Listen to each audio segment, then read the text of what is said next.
আমার পাকা বুড়ি এভাবেই আম খাবে, সে তার দিদিভাই খাচ্ছে এভাবে, তো সেজন্য সে ওইভাবে খাবে। আম ডুলিয়ে মাথা থেকে একটু ছিদ্র করে তারপর খাবে। দেখো কত সুন্দর খাচ্ছে সে।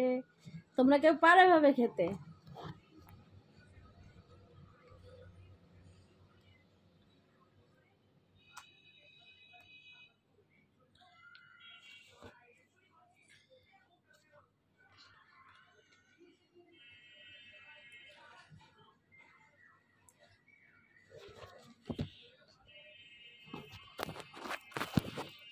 না না না,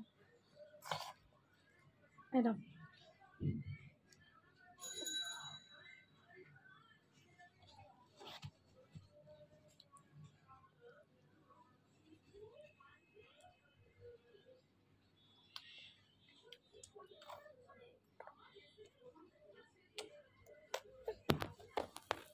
হয়েছে হয়েছে হয়েছে।